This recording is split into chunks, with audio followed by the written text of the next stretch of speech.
નમસ્કાર મિત્રો, આજે છે ભીમ અગિયારસ, જેને આપણે નિર્જળા એકાદશી તરીકે પણ ઓળખીએ છીએ.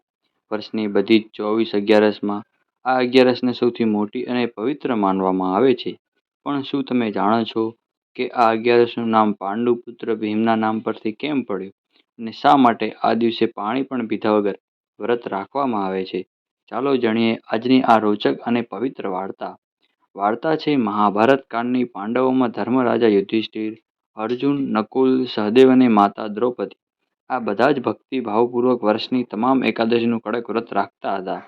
પરંતુ પાંડવોમાં બીજા નંબરે આવતા ભીમસેન માટે આ વ્રત રાખવું અશક્ય જેવું હતું. ભીમની અંદર વ્રત નામનો અગ્નિ હતો, જેના કારણે તેને ભૂખ ખૂબ જ વધારે લાગતી અને તેઓ ભૂખ્યા રહી શકતા ન હતા.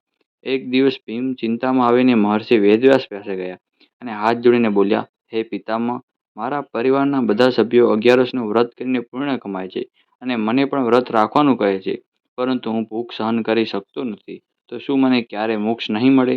કૃપા કરીને મને કોઈ એવો ઉપાય બતાવો જેનાથી હું ભૂખ્યો રહું અને બધી અગિયારસનું પુણ્ય ફળી મળી જાય. મહર્ષિ વ્યાસ ભીમનું વ્યાકુળતા સમજી ગયા.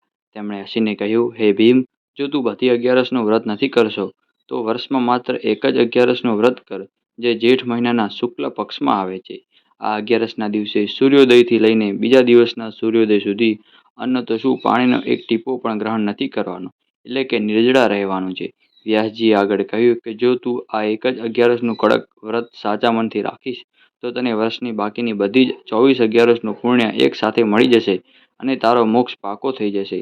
ભીમસેને પિતામહની વ્યાસની વાત સાચી માની લીધી અને જેઠ મહિનાની આ અગિયારસને પાણી પીધા વગર કઠોર વ્રત રાખ્યું. જો કે ભૂખ અને તરસના કારણે બીજા દિવસે સવાર સુધીમાં ભીમ બેભાન જેવા થઈ ગયા. ત્યારે ભગવાન શ્રી કૃષ્ણ અને ભાઈઓ તેને ગંગાજળ આપીને તુલસી પત્ર સાથે તેમના વ્રતના પારણા કરાવ્યા. ભીમે આ અશક્ય વ્રત પૂરું કર્યો હોવાથી આ દિવસને ભીમ અગિયારસ અથવા ભીમસેની એકાદશી કહેવામાં આવે છે. મિત્રો, હિન્દુ ધર્મમાં એવી માન્યતા છે કે જે વ્યક્તિ આ નિર્જળા વ્રત રાખે અથવા યથાશક્તિ દાન પુણ્ય કરે છે, તેના તમામ પાપ નાશ પામે છે અને સુખ સમૃદ્ધિ મળે છે. આજના દિવસે ભગવાન વિષ્ણુની પૂજા અને તરસ્યા લોકોને પાણી કે શરબત પીવડાવવાનું પણ મોટું મહત્વ છે. તમને ભીમ અગિયારસની આ વાર્તા કેવી લાગી?